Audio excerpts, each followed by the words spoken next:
Za ten podcast to będziemy mieli przerąbane, co? Odcinek z cyklu Każdego architekta kiedyś handlowiec. 30 godzin w ciągu miesiąca zajmowało nam kontaktowanie się i bycie przy stole i słuchanie właśnie takich handlowców. Zacznijmy od dobrego. Dobrego. Nie, od złego, od Dobra, złego. niech ma. To jest hit. To jest Zawsze apel kontrolę. do handlowców, którzy tego nie wiedzą, że co jest najcenniejszą walutą architekta?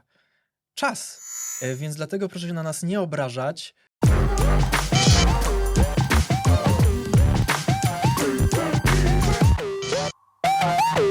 Nawet ci pasuje. Ale śmiesznie jest. Podkoloroczny, nie? Czy przypadkiem nie mamy jakiegoś handlowca tutaj przy stole? Mamy kreta. Uwaga chłopaki, mamy kreta.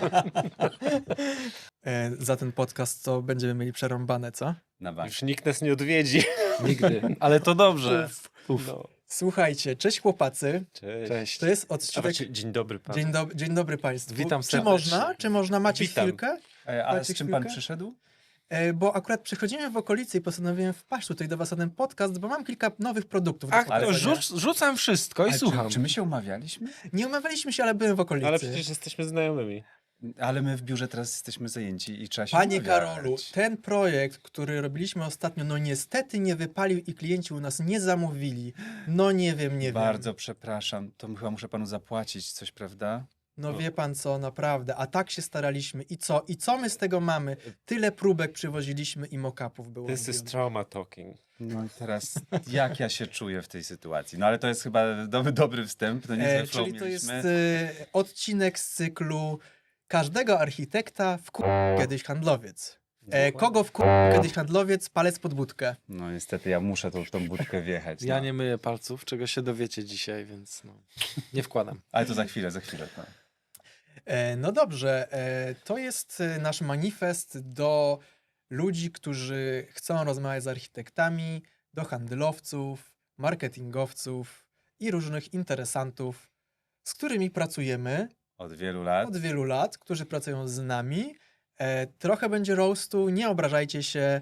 To jest wszystko po to, żebyśmy się lepiej zrozumieli i pracowali lepiej, mądrzej, szybciej i skuteczniej. Żeby nam się po prostu dobrze współpracowało, bo jest wiele takich osób, które po prostu fantastycznie wykonują swoją pracę, I o nich też dzisiaj opowiemy. dowożą robotę, super się z nimi pracuje, ale jest też wielu takich. Których trzeba wyrzucić za drzwi, bo po prostu się nie da z nimi pracować.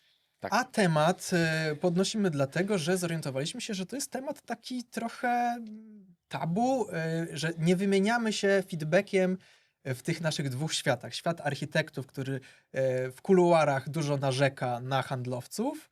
Świat handlowców, jeżeli handlowcy narzekają na architektów, to proszę napiszcie nam w komentarzach, co my robimy źle. Tak, my też się chcemy uczyć. Też się chcemy I uczyć. pamiętajcie, że się obrażamy. My się obrażamy na maksa, oczywiście.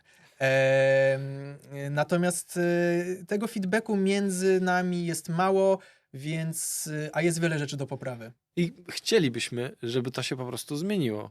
I może zacznę po prostu od historii. Historii, która się wydarzyła całkiem niedawno. Mhm. Zadzwonił do naszej pracowni pewien pan, rozmawiał z jedną z osób, które u nas pracują. No i generalnie rozmowa, czy chcecie skorzystać z naszych produktów?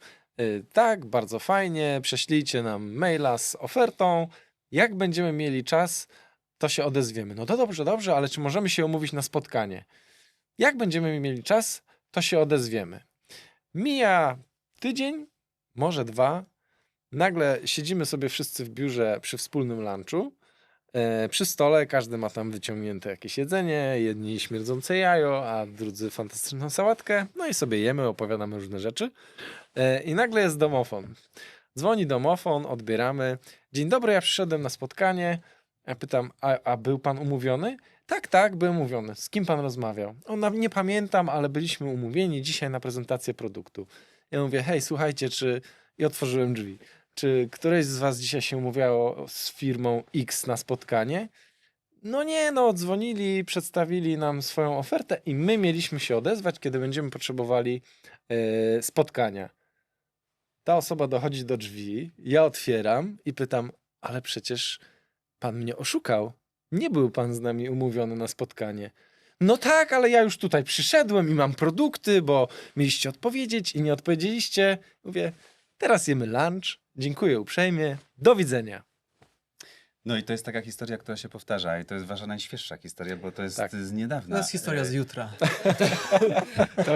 To jest cyklicznie powtarzająca się historia, może nie w takim wydaniu, ale Ale to jest w takim podwórku, wiesz, naszym. Natomiast ja kilka dni temu otwieram drzwi i stoją dwie panie, opowiadają jakąś historię po angielsku. Ja próbuję A dotrzeć, ty o po co angielsku chodzi. nie. Ja ledwo po tym angielsku i dowiaduję się, że one faktycznie napisały maila, że będą w Warszawie i są z jakimś oprogramowaniem do projektowania, którego ja nie znam i one po prostu przyjechały do nas na Powiśle, zapukały, stanęły w drzwiach, uśmiechnięte, piękne panie, no ale ja byłem nieprzygotowany na to spotkanie, nie Karol, umówiłem w się. piżamie. w slipach. W piżamie, no po prostu w piżamie.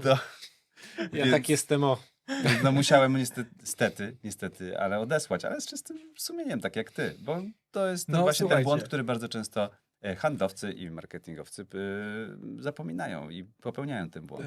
Rozbrójmy to Tak. na czynniki na pierwsze. części proponuję. pierwsze, bo to jest kilka Kilka czynności, faktów, które się wydarzają codziennie w życiu, Tak. czy w takim dniu, w codzienności funkcjonowania biura architektonicznego. Dokładnie. Dla tych, co nie wiedzą, ilość maili, telefonów czy niezapowiedzianych spotkań jest po prostu bardzo duża. Codziennie, co tydzień, cały czas coś się dzieje w tej baterii. Więc my jesteśmy zasypywani informacją, prośbą o spotkanie. Handlowcy lubią nazywać to spotkanie szkoleniem, Tak. tak żebyśmy, nie wiem, mogli powiedzieć, że się czegoś nauczyliśmy. No ale czego my się uczymy? Uczymy się o jakimś produkcie, jednym z setek tysięcy produktów. Znaczy, uczysz się o tym, że on jest. Uczę się o tym, że on jest, ile kosztuje. Jest na pewno wspaniały. niesamowity i jest lepszy od pozostałych. Więc czy to jest szkolenie wartościowe? O tym sobie zaraz pogadamy. Czy to się w ogóle powinno nazywać szkoleniem? Bo może to jest po prostu prezentacja produktu. Jest to może po prostu, przynajmniej, może tak. Akwizycja. Dla mnie jest to akwizycja, jest to reklama produktu, Mhm. na którą ja, to tak jakby przyszedł do mnie ktoś z garnkami i powiedział, że ja mam teraz super garnki do sprzedania, czy mogę zająć pół godzinki, to mniej więcej równa się, jest porównywalne, tak? Piotrek ma traumę, bo on kupił te kołdry i Ja garnki. kupiłem te kołdry, bardzo wam polecam. Jakbyście chcieli kupić, to wygląda ja dzisiaj podam tak, numer jakby w je komentarzach. sprzedawał.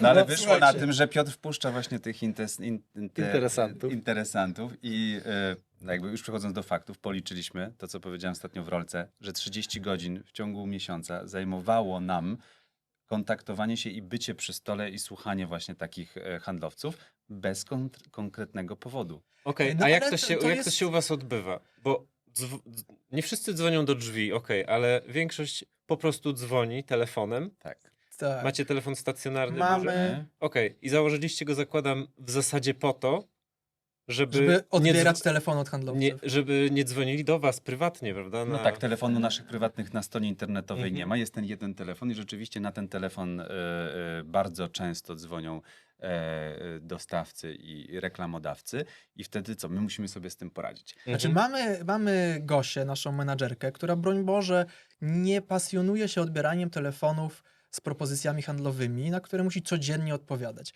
Jest to Zakładam, że to jest stała formułka. Jest to Jak stała- będziemy zainteresowani, Tak, jest to stała się odezwiemy. formułka, która właśnie tak wygląda. Jak będziemy mieli jakiś projekt, Mhm. proszę wysłać materiały na maila, Tak. bo przecież nie będziemy rozmawiać o tych produktach przez telefon. Mhm. Jak ktoś z zespołu będzie zainteresowany przy okazji jakiegoś projektu, to się do Państwa odezwiemy. Część osób to szanuje. Część osób absolutnie nie bierze na poważnie tej deklaracji i próbuje się wpychać innymi kanałami. Ostatnio zadzwoniła pani i akurat Gosi nie było, ja odebrałem telefon i pani miała dywany. Nie pamiętam jakiej marki, bo sytuacja się skończyła, jak ja przedstawiłem oczywiście sposób, w jaki możemy się skontaktować. Mail, wpiszemy ją na listę naszego Excela, do niej telefon, maila, czym się zajmuje, link do strony internetowej. Pani powiedziała, że to jest absolutnie niewystarczające. Zaczęła na mnie krzyczeć i mówić, że jak ja mogę, jak ja śmiem, to dokładnie cytuję, jak ja śmiem nie wykorzystać tej szansy i dowiedzieć się o wszystkich propozycjach, jakie ona ma w kontekście dywanów dla mnie, a na pewno bym na tym wiele zyskał. No pytanie trzeba by się Więc zapytać, jak ja co coś byś takiego zyskał? usłyszałem przez ten telefon, no to oczywiście jakby korzystam z tych dywanów, korzystam z tych wykładzin w tych projektach, ale jakby samo to, jak ta pani na mnie nakrzyczała i była, jakby odwróciła sytuację, że to ona wykonuje tutaj ogromną pracę, żeby to zrobić, no to w tym momencie to nie jest osoba, z którą chciałbym współpracować. I choćby nie wiem, jakie te dywany miała, choćby nie wiem, jakie świetne wykładziny, tanie, drogie i pasowałyby do projektów, no to w życiu się do niej nie odezwę. No to zaraz sobie pogadamy o tym, jak nie sprzedawać architektom. Natomiast może wróćmy trochę do historii, bo kiedyś jednak wpuszczaliśmy tych handlowców do pracowni, stąd mogliśmy sobie zliczyć te Jestem pod godziny, wrażeniem. godziny czasu, które nam upływały, mi, Karolowi i reszcie zespołu, godziny, które powinniśmy poświęcać na projektowanie albo, nie wiem, na odpoczywanie, na inspirowanie się, na przeróżne rzeczy, które są dla nas ważne, poświęcaliśmy na Albo słuchanie o wizytę u produktach. fryzjera na Na przykład. wizytę u fryzjera, które poświęcaliśmy na słuchanie o produktach, których w większości nigdy nie wykorzystaliśmy, Mhm. bo nie były to produkty dedykowane do projektów, których my aktualnie potrzebujemy. No to ile tego było? No, bardzo bo- dużo. Ja Zli- zliczałem zliczyliśmy 30 to. godzin, Okej. 30 godzin miesięcznie, ale przy tych spotkaniach brało udział no nie tylko ja, nie tylko Piotr, tylko jeszcze ktoś z pracowni, Czyli mówiąc albo ze krótko, 4 osoby. dawaliście się nabrać na hasło zrobimy szkolenie dla całego zespołu. No dokładnie słowo szkolenie było tym, co na nas działało. Nam było Mhm. też wtedy głupio odmawiać. No ktoś dzwoni, poświęci swój czas. No prawda jest taka, że handlowiec ma płacone za ten czas. On z przyjemnością wyjdzie z biura, pojedzie do jakiejś pracowni, spędzi sobie miło czasu u architektów przez godzinę, półtorej, dwie, bo czasami też handlowcy, widząc nasze amatorskie podejście, nadużywało Brak tego czasu, asertywności. brak asertywności, nadużywało tego czasu i potrafiło nas 2 godziny siedzieć, a przy stole siedzi 5 osób od nas, albo 8 Jeszcze osób. ci wypili twoją wodę i kawę. Zapraszam na wodę i kawę. Zapraszam. Dla mnie śmieszne, bo my nie mieliśmy takiego problemu, bo od samego początku mówiliśmy akwizytorom Bo wy nie, jesteście z Poznania, My no. jesteśmy Wy z to z Poznania. mlekiem matki. szanujemy słuchajcie. czas. Dokładnie.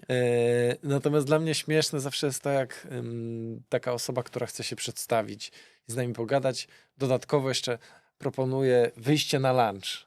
A ja mówię, nie, dziękuję. No ale na lunch co zjemy, pogadamy. Mówię, no tak, jak wpadniesz i powiesz o produkcie, to zajmie ci to 20 minut. Jak pójdziemy na lunch, to zajmie to 2 albo 3 godziny, a ja mam 8 godzin w ciągu dnia na pracę. Jak mam poświęcić z tego 3 plus wejście, dojście, no to mi zostaje połowa pracy.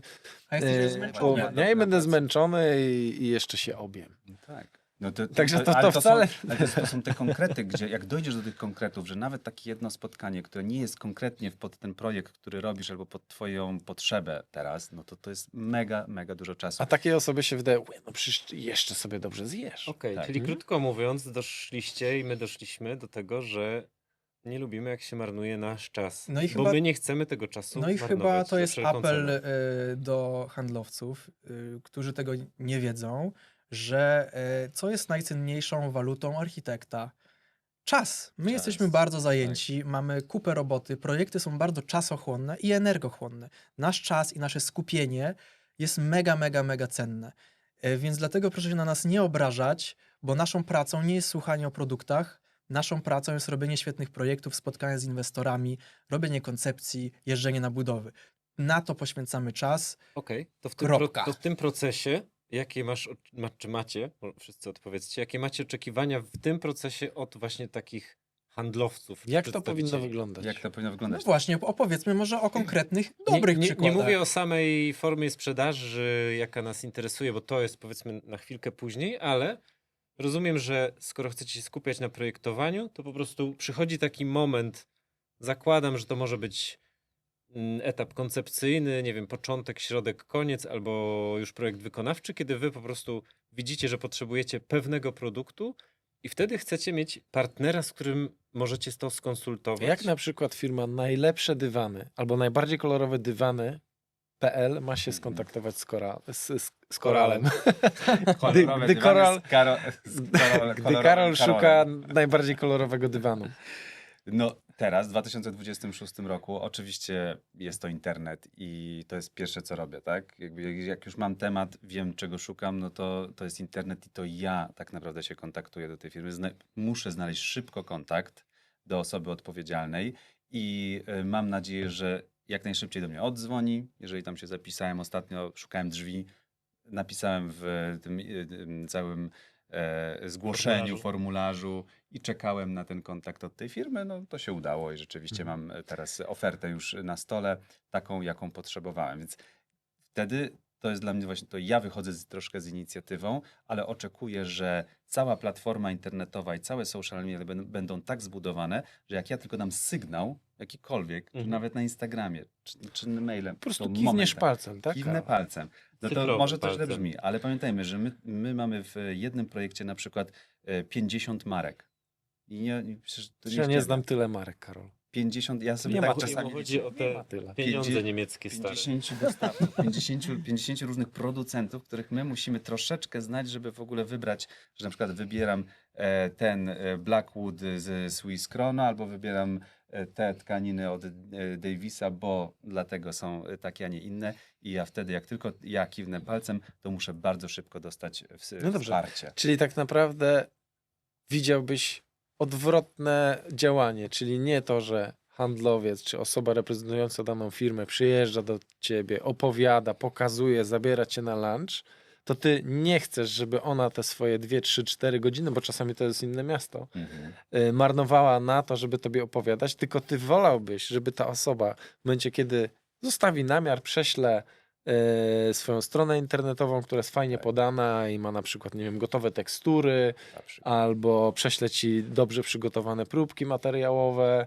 z możliwością na przykład odsyłki, gdy ci się nie spodobają. To było też bardzo fajne, że Dokładnie. przychodzą sobie materiały, ty mówisz, okej, ale chyba z tego nie skorzystam. Masz opcję odesłania jak na Zalando.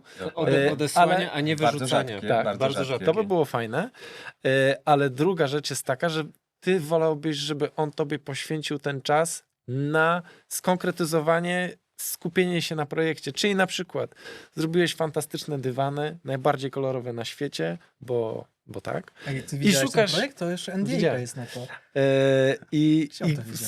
dzwonisz do firmy najbardziej kolorowe dywany.pl i mówisz, słuchajcie, potrzebuję taki i taki kolor w takim melanżu, poproszę o wycenę, próbki materiałów, czas, nie wiem, dostawy, montażu i tak dalej, i tak dalej. I wtedy ty potrzebujesz czasu tego handlowca, żeby on zebrał ofertę, przygotował tobie możliwe rozwiązania, produkt, który tobie się podoba, plus ewentualne zamienniki, podał cenę, wartości handlowe i jak najszybciej tobie odpowiedział, wrócił z wyceną, ofertą, nie wiem, sposobem montażu, jakąś wiedzą techniczną i tak Wszystkim, dalej, co i tak jest dalej. mi potrzebne, a w tym wszystkim jeszcze jest to, że ja za ten czas właśnie pracy, o którym powiedziałeś, jestem opłacany przez inwestora. Czy każdy z nas w pracowni. I to jest wtedy jasna współpraca, która nie marnuje tego czasu. Pewnie przy okazji na przykład takiego zapytania dowiem się w ogóle, co ta firma jeszcze więcej robi i poszerzę I swój... wtedy na przykład, nie wiem, może masz ochotę pojechać, zobaczyć, jak oni to produkują. Bardzo chętnie. To jest coś, to co Jurek Tak. zaczął pytać, jak my się tego nauczyliśmy, bo pewnie każdy teraz handlowiec i firma, która produkuje coś, zapyta, no ale to jak mamy do was dotrzeć? To poczekaj, zanim to może jeszcze podsumujmy. Handlowcy, przestańcie do nas dzwonić z głupimi propozycjami, takich apeli kilka proponuję. Ale to już myślę, że trzeba powiedzieć, Co? co to są głupie propozycje, A. bo myślę, że mało kto to Przyjedziemy i pokażemy. Może tak, inaczej, to handlowcy, przestańcie marnować nas czas, po prostu, Bo go nie mamy za dużo. bo go nie mamy, zacznijcie dostarczać nam wartość, kiedy jej Tak. potrzebujemy. I chyba tu jest pies pogrzebany, czyli trzeba wyczuć, kiedy my potrzebujemy tej pomocy. Z reguły o tą pomoc się sami zgłosimy, nie potrzebujemy wiecznego przypominania o tym, że istniejemy i o tym, że wypuściliśmy nowe produkty, tak? Ale no to ja bym powiedział, że ja bym nie chciał, żeby handlowcy dzwonili i wpraszali się na spotkania. To Nie- jest najbardziej, Tak. najtrudniejszy moment i to już zabiera w ogóle co, Karol, 20 ty byś minut. chciał. Bo to też mam kolejny apel do handlowców. Przestańcie do mnie pisać w DM-ach na Instagramie. A, Co to To jest jest? jakaś fala. To jest jakaś to brzmi, Serio? To jest desperacja, tak to wygląda. Fala firm. Piszą do mnie ludzie w DM-ach, wpada mi to do jakiegoś filtra, czasami tam zajrzę, wiesz, wiadomości od nieznanych Okej, osób no. i jestem zasypywany informacjami. Panie Piotrze, Robi pan piękne projekty. robi pan piękne, Słuchajcie. czy moglibyśmy tutaj? No pisanie już w prywatnych mediach, na DM-ach jest taką desperacją i brakiem profesjonalizmu i szacunku do mojego czasu, że no, kasuję to od razu, no nie odezwę się. Tak, No, i kurde. znaczy, panie Piotrze, to jeszcze pół biedy. Jureczku, Nie, naprawdę, takie dla mnie no-go były osoby, a kilka miałem takich przykładów, które w jakiś sposób zdobyły mój numer telefonu bezpośrednio do mnie i było no cześć, cześć. Jurek. Mówi ten i ten, czy ta i tamta. Widzieliśmy Z tej się... firmy, gdzieś tam się widzieliśmy. I ja mimo wszystko dobrze pamiętam nazwiska osoby i tak dalej i zachodzę w głowę, kurde, niemożliwe. Tak. I drążę i się okazuje, że w zasadzie to my się jeszcze nie poznaliśmy nigdy, nigdzie, a No, ta byliście osoba na tym chce mi samym coś evencie. sprzedać. A byliśmy na tym samym evencie i nie wiem, czy się w ogóle widzieliśmy. A ja jeszcze mam... I to, Dawaj, i to, dawaj. jest, i to jest niestety Nagminne. dla mnie no-go, bo ja już wiem, że po prostu ja tracę zaufanie od razu.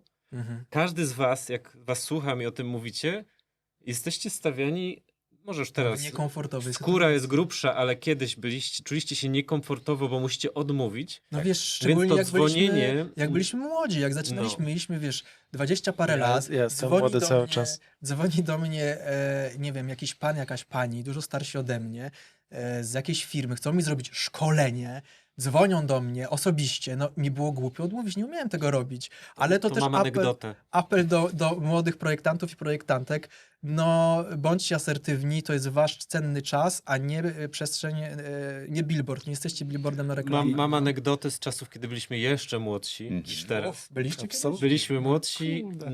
nie wiem, czy nie byliśmy Jurek wtedy... nie miał wąsa jeszcze wtedy. Tak, były te czasy. Nie wiem, czy Proszę byliśmy zdjęcie. Zdjęcie tutaj będzie o tu. Tak, w dwójkę albo w trójkę w biurze i wchodzi właśnie jakiś przedstawiciel handlowy do naszego biura w Concordii jeszcze, patrzy na nas dwóch i dzień dobry, bo ja bym chciał z którymś z właścicieli rozmawiać i patrzy na nas. Założył, że to jednak Tak. nie wy. A ja mówię, to do widzenia. No, w Poznaniu to widzę, że Ja pamiętam... ostro. Najbardziej dla mnie trzaskają. żenujące chwile to był, i to wielokrotnie, momenty, w których, a zdarza nam się od czasu do czasu odebrać jakąś nagrodę. Wiecie, wchodzi No, się... Chyba co tydzień jakąś nagrodę odbierać. Wchodzi się na scenę, Hundred. odbiera się statuetkę, wyróżnienie, cokolwiek. No i jest to wyjątkowa chwila, no cieszysz się z tego, kurczę, twój projekt Chwila dla ciebie. został wyróżniony, nie? Tak. Bardzo się cieszysz, szczególnie jak to jest gdzieś tam jeszcze na końcu, tam wspólne zdjęcie czy coś. Schodzisz z tej sceny pełen radości i szczęścia, a tymczasem podchodzi do ciebie kolejka 3 osób i ty myślisz, że oni chcą ci pogratulować, nie? A oni Tak. wszyscy już gdzieś na przykład tam idą, czy do baru, czy pogadać dalej, a ty stoisz i panie Pawle, fantastyczne projekty. Ja tu Robimy to. reprezentuję taką... I ty Tak. mówisz, My też to przeżywamy rzeczywiście i w tym momencie tej ekscytacji jest strasznie trudno w ogóle przyjąć tą wiadomość. Tak jakby ktoś z drugiej strony nie wiedział, że Nie wyczuł. to nie jest moment absolutnie, Ja miałem że twój mózg ostatnio- tego nie przyjmuje. Ostatnio to akurat było wystąpienie na Property bodajże. Mhm. Zszedłem ze sceny i właśnie podszedł do mnie taki ktoś i zaczął mi pokazywać, nie pamiętam nawet co. I ja tak na niego spojrzałem i mówię, przepraszam bardzo, ja tego nigdy nie użyję. Do widzenia. To by się No, wy wystarczy. widzę, nie bierzecie jeńców. Ale dokładnie taka sprawa. Pamiętasz, Piotr, stoimy sobie z naszym ludizmem na prezentacji, na targach i nagle ktoś podchodzi i z torby wyjmuje te próbki płytek ceramicznych.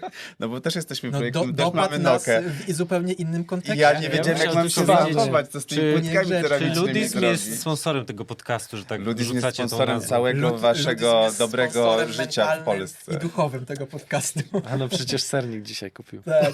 Słuchajcie, ale bo żebyśmy nie zamulali na tym odcinku i nie tylko narzekali, Zmieńmy się miejscami. zamienimy się miejscami. Nie, ja bym chciał Ja bym zrobić chciał- test tej niepalcującej A, płyty tak, to jest Swiss Chrono. Laminaty Swiss Chrono, Bivelvet, Antifinger. To poproszę Pawła Bardzo o dziękuję. prezentację. Za wsparcie tego Swiss odcinka Chrono, firmy Swiss a Chrono. te materiały są niepalcujące. Paweł, poproszę o prezentację. Z mikrofonem. Dźwięk. Antifinger. Paweł po zjedzeniu Cheetosów nie zostawia śladów na tej powierzchni. Gdyż oblizałem palce. A Swiss Chrono jeszcze ma takie laminaty, które można zastosować i na powierzchni drzwi, i na podłogach, bo produkują podłogi. Więc ja uważam, że I w na ogóle- blatach.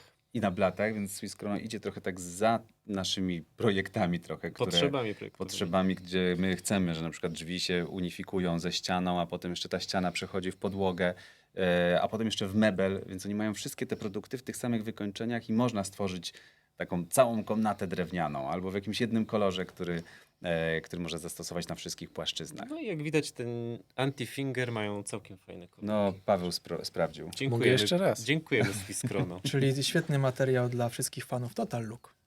I Cheetosów. I produkowany w żorach. Brudnych palców. Czy mamy w tle piękne Patrzę z dekory bliska. niepalcujące, anti-finger i mamy stół Blackwood, który nam się bardzo podoba, bo jest barwiony w masie na czarno. My zrobiliśmy z tego projekt biura dla marki Grohe, armatura i wszystkie sanitarne rzeczy. I z tego były wszystkie ściany wykonane, łącznie z takimi nafrezowaniami, które nawet tutaj Swiss Chrono zrobiło też takie swoje logo w nodze, które gdzieś tam pokażemy. I to jest rzeczywiście ciekawy materiał, bo jednak i jego sam kolor, i sposoby wykończenia, coś, co nam super zagrało w biurze i nie musieliśmy tego obklejać dodatkowymi laminatami, fornirami. To już wyglądało bardzo, bardzo naturalnie. Nawet jak masz na tym laminat, to możesz zostawić krawędź surową, bo jest czarna. Bo jest czarne i ładne. No i wszystkie te nasze współprace ze sponsorami Nokaliny są dla nas wartościowe, są win-win dla dwóch stron i w taki sposób współpracować chcemy i lubimy, więc dziękujemy bardzo Swiss Chrono za wsparcie. Tak jest. Tak jest. Ale Amen. to słuchajcie, to teraz może Fajne przykłady. Fajne opowiedzmy przykłady. fajne Tak, przykłady, ja co? mam jedno. Czyli fajne są firmy, które nas sponsorują. Przede wszystkim, koniec odcinka. No nie. Ale Drodzy z początku handlowcy, z początku drodzy naszej- sponsorzy. Protip dla was. Ja z początku naszej historii właśnie z handlowcami. Pracowała z nami, pozdrawiamy Agnieszkę. Mhm. I Agnieszka Jaka Agnieszka? Agnieszka Placka, super. Jakby mamy cały czas i kontakt i Agnieszka miała trochę większe nawet od nas doświadczenie i zauważyła tych handlowców, którzy przychodzą i taką falą zalewają naszą salę konferencyjną i ona ich namówiła, żeby oni się skrzyknęli i zabrali nas na 4-dniową wycieczkę po fabrykach w Polsce różnych, dookoła, to było głównie wokół Krakowa. I tam były, wiecie, krany, umywalki, wanny. Czyli zaczynamy lecieć teraz materiały. prawdziwymi protipami, czym Co są było dobre fajne? praktyki. To było super. I pamiętam, my i te firmy były w stanie zabrać naszą całą pracownię. Wtedy to było ze 12 osób, to były jakieś tam ze 2 samochody, jakiś bus. I my pojechaliśmy na 4-dniową wycieczkę, gdzie codziennie mieliśmy kilka fabryk. Między tym mieliśmy atrakcje, a ostatniego dnia jeszcze nas zawieźli do Krynicy Górskiej. Wypożyczyli nam wszystkim narty, snowboardy i mieliśmy cały dzień na Jaworzynie Krynickiej. Przekupili was po prostu. Bardzo fajnego takiego team buildingowego dnia. Razem z nimi oczywiście. Zasponsorowali nam to, natomiast te 3 dni były pełne tych wszystkich prezentacji i wizyt w fabrykach, co było ekstra, bo zobaczyliśmy, jak się produkuje Bo krany, jest jak się to- produkuje umywalki akrylowe. I to nagle udało się tej Agnieszce Prysznice. jakby im zaszczepić taki pomysł, jakby zrzućcie się. Jakby Jest nie to- przychodźcie tak po prostu z tymi katalogami, mamy dosyć tych Jest to katalogów. praktyka, którą znamy od firm, które mają fabryki lub swoje showroomy w malowniczych miejscach, tak? Włoszech. We Włoszech, W Normandii, oświetlenie pod Paryżem. gdzieś w Austrii i tak dalej, i tak dalej. Polskie firmy nie mają tej przewagi, ale to jest właśnie super rozwiązanie, Tak. bo Znaczy, my też widzimy w tych wyjazdach dla architektów, w których my też nie mamy czasu jeździć na wszystko, co nam się proponuje, no niestety. Oczywiście. Ale jak już się takie coś udaje, my też chcemy to wykorzystać jako element do integracji team buildingu, bo możemy najchętniej skrzyknąć większą część pracowni, czy może nawet wszystkich i przy okazji, będąc w tych fabrykach, w tych showroomach, będąc tam szkolonymi, Tak. czasem faktycznie to są wartościowe szkolenia, Tak. wykorzystać ten czas na po prostu poznanie się lepiej, na podyskutowanie, na odwiedzenie fajnych miejsc. No łączysz dwie rzeczy. Łączysz w tym momencie wyjazd i poznanie oferty klienta, Mhm. ale jak masz możliwość wzięcia trochę więcej osób albo całej swojej pracowni, Mhm. czy większego zespołu, to jest to fajne, bo robisz prawdziwy team building. Te Tak, osoby się zaczynają troszkę bardziej ze sobą komunikować, jakby wytwarza się więź, poczucie jakiejś wartości samego biura, więc to nie jest oczywiście szkolenie od rana do wieczora. Fajnie jest, byliśmy na przykład na wyjeździe w fabryce mebli giętych w Czechach. Okoliczności przyrody nie były tam ciekawe, naprawdę, ale sama fabryka była bardzo fajna.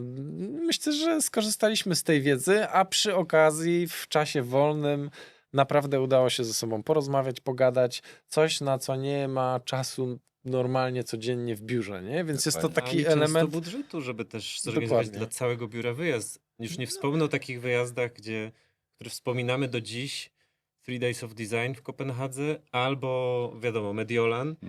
To są takie złote strzały dla biur. Są też Tak. takie wyjazdy z taką firmą bardzo fajną, która sprzedaje płytki pod Warszawą, znaczy w Warszawie, których wyjazdów się w zasadzie nie pamięta. Pozdrawiamy, świetny wyjazd.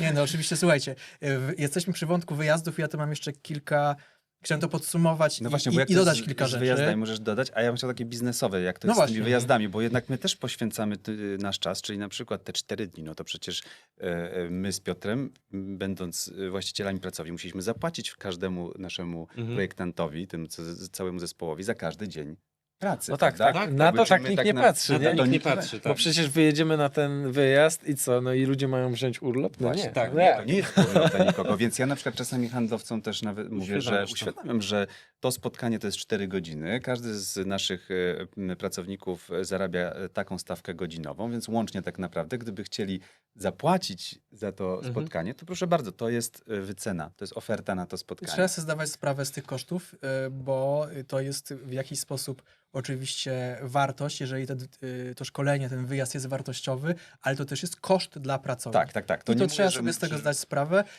więc ta wartość musi przewyższać ten koszt, żebyśmy No tak, wszyscy no, chcieli z tego skorzystać. Myślę, że żaden pracownik, jak mu by się powiedziało, ej, weź sobie urlop i możesz wtedy jechać to z kto by firmą pojechał? XY tam Mhm. obejrzeć fabrykę, to raczej się nikt na to nie No zdecyduje. właśnie. Ale to wracając do wyjazdów, bo rodzaju wyjazdów jest kilka. Tutaj podaliście bardzo fajny przykład w opozycji do tych wyjazdów zagranicznych, nie wiem, do Włoch czy Francji, które właśnie przyciągają nas tymi pięknymi miastami, pięknymi miejscami, pięknymi fabrykami. No więc łatwiej nam powiedzieć tak na taki wyjazd. Co poradzić filmom z Polski, które tych pięknych okoliczności przyrody może nie mają przy fabrykach? No to jest właśnie to, żeby zorganizować wyjazd większy, w kilka fabryk, tutaj Kilka firm. łączcie się firmy, współpracujcie, nie Współpraca, nie rywalizujcie. rywalizacja. Apelujemy i jeszcze dając jakąś dodatkową wartość tym architektom, typu możliwość tego team buildingu, no to zaczyna być sytuacja, gdzie wszystkie strony z tego korzystają, bo też chciałem zwrócić uwagę, nie wszystkie wyjazdy są wyjazdami udanymi. I my też z Karolem już po kilku latach funkcjonowania na rynku byliśmy na kilku wyjazdach, na które żałowaliśmy, że pojechaliśmy. W związku z tym zaczęliśmy No, ale jak wymagać... byłeś za granicą. No, No. byłem za granicą, no już nie pierwszy, nie ostatni raz. Na zachodzie. To jest trochę za mało. Leciałeś że- samolotem? Leciałem samolotem, To jest byłem za niesamowite. granicą. No i właśnie, Siedzisz na krześle w powietrzu. niektórym handlowcom się wydaje, że to jest wystarczające i zapraszając nas na taki wyjazd, nawet nie piszą, jak ten wyjazd będzie wyglądał, jaka jest agenda tego wyjazdu. No to dla nas to jest od razu red flag, więc tu mówimy do was handlowcy, jak zapraszacie kogoś, chcecie komuś sprezentować taki wyjazd, to dobrym prezentem jest to, jak wypisze się, co tam się faktycznie będzie działo. Jeżeli w tej informacji nie ma, to my od razu dopytujemy. Poprosimy o dokładną agendę takiego wyjazdu, No to ja cię żebyśmy jeszcze wezmę wiedzieli. pod włos, a no. sprawdzasz albo pytasz, a kto jeszcze jedzie? Oczywiście, że Tak, to pytamy, jest kto jeszcze, ważne. kto jeszcze jedzie. No są przeróżne powody. Ile osób jedzie, na przykład, czy to jest wyjazd duży, czy to jest wyjazd mały. No i kto jedzie, też chciałbym Tak. po prostu wiedzieć. Chciałbym wam przypomnieć, że my się tak poznaliśmy. I my się tak poznaliśmy. My unikaliśmy takich wyjazdów właściwie przez, nie wiem ile, parę dobrych lat. No. Do momentu, jak dostaliśmy zaproszenie, które było sformułowane tak, że to jest wyjazd, gdzie jest kurator taki, no Marcin Szczelina, który Pozdrawiamy. wybrał, który wskazał. I jak się dowiedzieliśmy, kto jest, A przede wszystkim jaka to jest agenda. tak, No i to że jest była bardzo agenda i w ogóle ciekawa było bardzo to ciekawe i to było coś, co nas wtedy No, przełamało i przekonało. Więc Dobry, to jest przykład, bo tak była informacja- świetna agenda, dobra rekomendacja, Przede od wszystkim razu tam była było, wiadomo, tam było kto jedzie. mało o produkcie, więcej merytoryki takiej związanej z tym, co zwiedzimy, czego się dowiemy, jakie będą szkolenia, jakie będą spotkania, ale szkolenia to mam na myśli te wszystkie miejsca, w których byliśmy, w których mogliśmy No dobra. podyskutować. Ale słuchajcie, tak, to jest tak, gruby to temat, było bo to są świetne. Wyjazdy to jest wyjazdy. gruby To temat, nie tak. jest tak, że możesz wyjeżdżać z daną firmą co tydzień, czy nawet raz na rok, to już jest często, ale mamy też przykłady, które są Małych praktyk. małymi przykładami, które są świetne. Jurek, ostatnio miałeś takie spotkanie z marką, która sprzedaje zawiasy? Co to za- A, nie, to Słuchajcie, jest- ale to może jeszcze zamknijmy te wyjazdy, bo ja chciałem tutaj domknąć ten temat taką historią o wyjeździe, który jest nieudany. Jak się strasznie chciałem to powiedzieć. okej. Opowiadaj. Bo mam taką po prostu gulę. Wyjazd za granicę. A chcesz o tym pogadać? No właśnie o tym gadam. Dobra. Wyjazd za granicę, poranny lot, potem przyjechanie autokarem gdzieś tam, jesteśmy zmęczeni i stłaczają nas, tą grupę dużą akurat architektów, ciemnej sali konferencyjnej i zaczynają nam robić mega nudne wykłady o produktach, gdzie również na ekranie pojawiają się, wiecie, karty techniczne produktów. Reklamy z Google'a. No nie, no karty techniczne, słuchajcie. I jest godzina, wiecie, 9 rano, my jesteśmy, czy tam 10, my jesteśmy po locie zmęczeni, siedzimy w ciemnej sali konferencyjnej 3 godziny. No jest to po prostu totalnie nietrafiona sposób pokazywania, po czym, nie wiem, idziemy do showroomu, ale tam mamy już tylko 30 minut, bo się gdzieś tam śpieszymy na jakieś kolejne nudne atrakcje. I no ja się czuję na takim wyjeździe jak na jakiejś wycieczce szkolnej, gdzie musimy odhaczyć ilość realizacji producenta, po prostu biegniemy po tych wszystkich realizacjach, zmęczeni, nie oglądamy rzeczy, które chcielibyśmy Ale przy ty w okazji ogóle zobaczyć. jesteś marudny, więc mnie to nie dziwi. No chyba Może tak jak my brzmi. wszyscy. Ja myślę, że ty bardziej szedłeś, a nie biegłeś.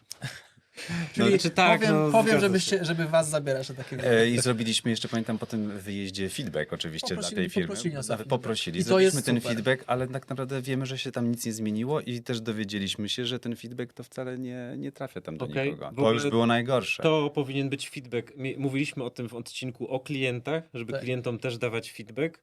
Drodzy architekci, koledzy, dawajmy feedback przedstawicielom handlowym. Oczywiście. Bo skąd oni mają wiedzieć? Może im się wydawać, że Wiesz są co, no z tym zajebiści w tym, co robią. feedbackiem to jest fajny wątek, bo to, co Karol opowiada, faktycznie my zostaliśmy o ten feedback poproszeni, Mhm. dostaliśmy karteczki z prośbą o wypełnienie i z prośbą, żebyśmy byli szczerzy. Mi jest strasznie trudno dać feedback handlowcowi, jak zaprosił mnie ten handlowiec właśnie na jakiś wyjazd. Mhm. Albo, nie wiem, dał nam A jakiś... nie, może prezent. zejdźmy z tych wyjazdów. Bardziej chodzi o handlowca, który się z tobą kontaktuje. Wiesz co, łatwiej by mi było dać ten feedback, gdybym został o niego poproszony.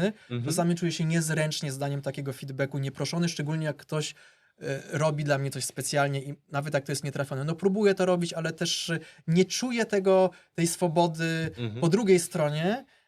Może przejdziemy też do wątku handlowców i Karol opowiadał o pani, która się obraża. No niestety spotkaliśmy się z dużą ilością handlowców, którzy zaczynają być pasywno-agresywni, którzy się obrażają, którzy mają...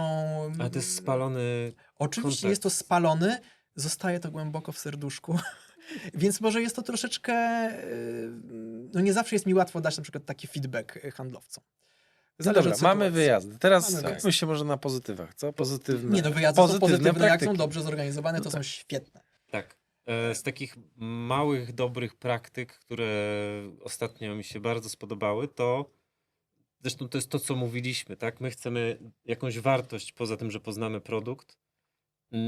Firma produkująca elementy wyposażenia do łazienek dla niepełnosprawnych. Sanitarne Tak, rzeczy. poza tym, że bardzo ładne armatury. wzornictwo i bardzo dobry produkt, to zostawili nam po prostu swój własny, mały podręcznik ze wszystkimi wymiarami, ze wszystkimi normami dotyczący projektowania takich przestrzeni. Ale to było z tego, co kojarzę, nie bazujące bezpośrednio tylko na ich produktach, Nie, tylko to były podręcznik, ogólne, jak to To robić. były ogólne zasady. Czyli daje wam Tak, wartość. Oczywiście, że to były na obrazkach, na ilustracjach był ich produkt pokazany, ale korzystać z tego możesz dowolnie. To ci daje pogląd nie tylko o normach, czyli konieczne minimum, ale takie przykłady dobrych realizacji, gdzie coś zostało zrobione ciut lepiej niż tylko po minimum, ładnie wydane, przystępne, spoko. Tak, to jest taka pozycja, że ja też tą książeczkę mam, bo to jest coś niedużego, natomiast jest to kompendium wiedzy na temat, jak te przestrzenie projektować i te łazienki. I to jest tak, że kończysz to spotkanie, no, ale dostajesz dużą wartość. I Taką... patrzcie, zamiast marnować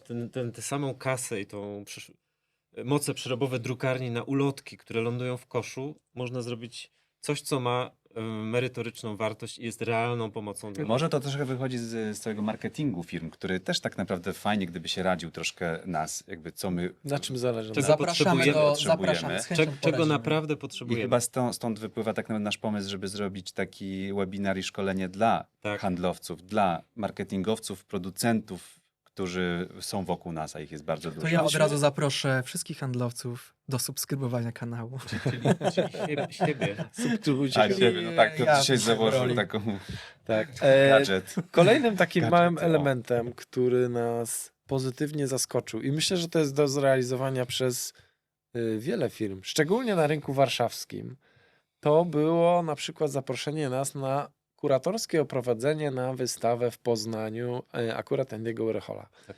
Nie jest to niesamowity wyjazd, każdy mógł dojechać autem, tramwajem albo rowerem lub nawet na pieszo. Spotkaliśmy się z przedstawicielem handlowym, zaprosił nas na oprowadzenie na wystawę. To oprowadzenie trwało godzinę mniej więcej. Poprzedzała to dosłownie 15-minutowa prezentacja produktu. Dowiedzieliśmy się czegoś ciekawego, obejrzeliśmy sobie wystawę z kuratorskim oprowadzeniem. W Warszawie to chyba w ogóle nie jest problem, bo macie bardzo dużo takich przestrzeni, w których na pewno nie we wszystkich Dałoby byliście. się zorganizować. A nawet jak byliście, to fajnie było, gdyby ktoś ze środka was wziął i w specjalny sposób oprowadził, opowiedział o danej przestrzeni i to nie jest wyjazd Tak, na żebyście w 2 końcu dni. wiedzieli, o czym była wystawa. Nie? Tak. Nie trzeba kupować Ja zawsze biletów udaję, że lotniczych wiem. i tak dalej. Jest to rzecz do zrobienia. Przy okazji można zrobić chwilę prezentacji o produkcie albo zostawić, nie wiem, materiały. I ciekawe powiedzieć, że chwila powiedziałeś 15 minut. No właśnie, ta I ja proporcja uważam, jest że fajna. nawet jak wyjeżdżamy na narty, gdzie potem wieczorem są prezentacje, to okazuje się, że wystarczy 15 do 20 minut, żebyśmy my jako architekci złapali sens tej Zapamiętali, firmy i tak. zapamiętali, o co chodzi. Wszystkie prezentacje powyżej 20 minut to już jest totalna klapa. I może tutaj... Z wielu lat, jakby wszystkie tak, takie długie godziny, jakby ktoś chciałby tam godzinę albo 30 minut opowiadać, to już po prostu No, wątek tej nam się proporcji, kończy już pojemność, percepcja, percepcja i jakby nie potrzebujemy wiedzieć tak dużo w takiej krótkiej prezentacji, żeby się zaznajomić z marką. Dokładnie i wątek proporcji czy ilości o produkcie do tej wartości dodanej jest tu super ważny. Opowiedziałem zły przykład, gdzie 3 godziny w sali konferencyjnej, a potem pół godziny lunchu i zero team buildingu, no to jest zła proporcja, a w opozycji do tego wyjazdy z fajnym dystrybutorem płytek z Warszawy, którzy na tych wyjazdach mówią, słuchajcie, na tym wyjeździe my nie chcemy was nauczyć o produktach. Ci handlowcy mówią szczerze, my się chcemy z wami poznać, zobaczyć, czy jest między nami chemia, Mhm. czy fajnie się gada.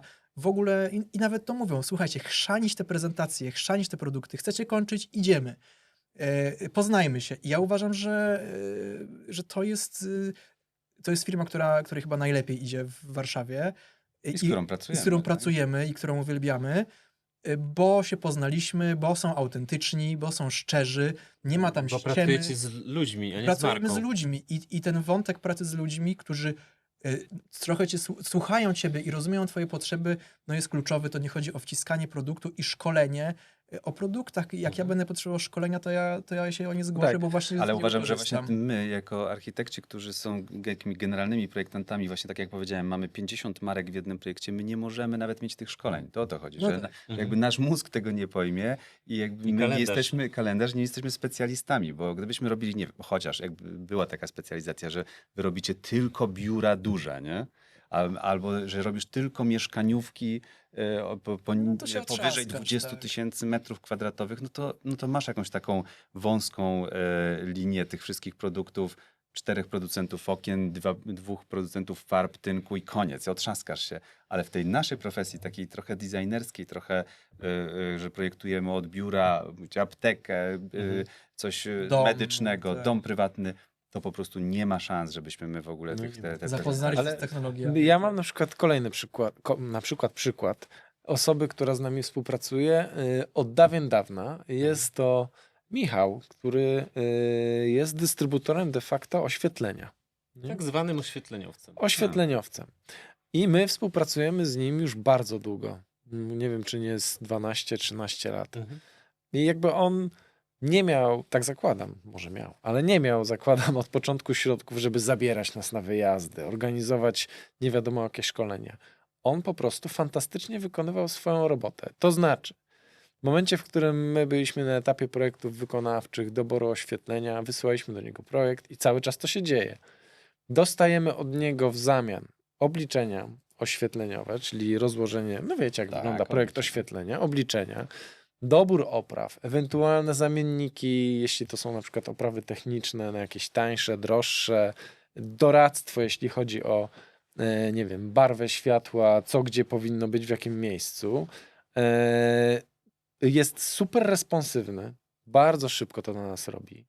Co jest ważne, on od początku wie, że to nie jest tak, że on na pewno dostanie ten projekt. Umówiliśmy się na samym wstępie, że on dla nas przygotowuje obliczenia, my podsyłamy do niego klienta, on przygotuje ofertę, my to przedstawiamy klientowi, ale co się z tym wydarzy dalej, Mhm. to nie wiadomo. I ja pamiętam, że miałem kiedyś takiego kaca moralnego, że wysyłaliśmy do niego chyba, nie wiem, 10. projekt. Mhm. I nic z tego nie wychodziło. Za każdym razem Michał dla nas robił obliczenia, a klient gdzieś tam szukał w internecie, ściągał tańsze oprawy o 200-300 zł. Albo się z nim nie skontaktował. Albo się nie skontaktował. I mówię, kurde, no to jest Głupio, nie fair. nie? I dzwonię do Michała i mówię, no ale nie tak, będzie okej. I co się okazało? Teraz myślę, po tych kilkunastu latach, ja zakładam, że tak 50-60% projektów, które u niego przygotowujemy pod obliczenia, oświetlenia i tak dalej, przechodzi. I on dostaje te projekty. I jest Wypracował super to. zadowolony. I nie musiał nas nigdzie wysyłać, nie musiał nam robić Przede szkoleń. wszystkim No tak. jest Fajnie, super że to przykład. powiedziałeś, I że teraz- nie musisz mnie zabrać do Włoch. Ale teraz jeżeli słuchajcie, dobrze bo tu pracujesz. jeszcze jest taka... Ja nawet nie pamiętam, jak myśmy się poznali. No poznaliśmy się właśnie tak, że Michał pracował w innej firmie. A, i to jest fajne, że idziesz za człowiekiem, Innej a dużej nie firmie za... oświetleniowej. I on już wtedy był po prostu super pomocny, responsywny. Uwaga, ważne, nienachalny, ale widać było, że podchodzi profesjonalnie. I w którymś momencie on nam powiedział, słuchajcie, bo ja odchodzę z tej firmy i będę teraz robił to samo, ale pod swoją marką. Z jednej strony myślimy, okej, ryzykowne, bo nie wiemy jakby co będzie z tą jego Czy jemu się działalnością, uda. czy jemu się uda. Z drugiej strony, no kurde, mega ziomek, dobrze się pracowało, bardzo pomocny. I my zaufaliśmy mu i poszliśmy z nim i resztę Paweł opowiedział. A ile razy mieliście takie doświadczenie, że mieliście super handlowca właśnie tego typu, Tak. który pracował w firmie X, on odszedł, a wy przestaliście pracować z tą firmą nie dlatego też, że poszliście za tą osobą, ale że kolejna, która wyszła na jego miejsce, po prostu była nie do To jest rozmowy. bieżąca historia. Bieżąca To jest historia. teraz. Właśnie się tak stało, też przy oświetleniu i no zmiana, to jest ciekawe, te same produkty, za tą osobą stoi ta sama firma, ten sam know-how i nagle z kimś się pracuje wspaniale, klienci go lubią, my go lubimy, ktoś nie jest nachalny, nie narzucający, zmienia się osoba i ty z tą firmą nie możesz pracować. Mi wystarczyło, że ta nowa osoba na przykład zaczęła wysyłać co tydzień maila z zapytaniem, jak tam nowe projekty. Jak można co tydzień dostać A ty takiego pytasz, maila? gdzie? A ja mówię, no ale tydzień temu odpowiedziałem. Mhm. Nie no, w ogóle Ale to to ty jest nie za masz co e-mail. tydzień nowego projektu? No właśnie, no wiesz, no tak jakby ktoś nie... Z kim my rozmawiamy? A z tą firmą Jest. pracujemy już od, nie wiem, 10, 12, 15 lat. Jak No. można takiego maila wysyłać? Słuchajcie, to jest Nie wysyłamy takich maili. kolejny no-go, to jest puszowanie, prawda? Puszowanie. Mail, który został wysłany na przykład dzień po tym, jak ktoś dzwonił, że dzwoniłem wczoraj i nikt nie Nikt nie oddzwonił. odzwonił, Tak. nikt nie odpowiedział na mojego maila, albo z drugiej strony. Albo tydzień temu dzwonię, wysłałem maila i nikt nie nikt nie odpisał. odpisał. Ale na to jest tego maila. nic, to jest często tak, że dostajesz maila i za godzinę telefon. Dzień dobry, wysłałem maila 2 godziny temu. Aha, Ale na przykład dostaliśmy też jeszcze po tej... to super, bo nie umiem odbierać poczty. Po ostatniej rolce na Nokeli, na Oner na Instagramie dostaliśmy też komentarz, że okej, ktoś gada, to architektka napisała, poprosi o maila i tego maila nie dostaje od tego przedstawiciela. No i A, potem się no zgłasza, mówi, dobra, no ale no to- przecież miałeś mi wysłać. No i ty też tak naprawdę tracisz tak naprawdę Czas. czas i tracisz zaufanie, że ktoś tak naprawdę ci nie odpowie. Słuchajcie, jakby. a wiem, że macie fajny przykład, dobry case z promocją i pokazywaniem produktu od was z pracowni, gdzie ktoś produkty, które chce, żebyście się z nimi zapoznali i je sprawdzili, przysyła wam je do pracowni, żebyście je mogli potestować. Znaczy, nie, bo tu mamy i dobry, i Ale zły właśnie, przykład. właśnie dwa dobre to ja przykłady. powiem Krzesło zły. To i- który jest Paweł- dobry policjant, który jest To zły? ja będę zły. Paweł Ewa. będzie zły. Wiadomo.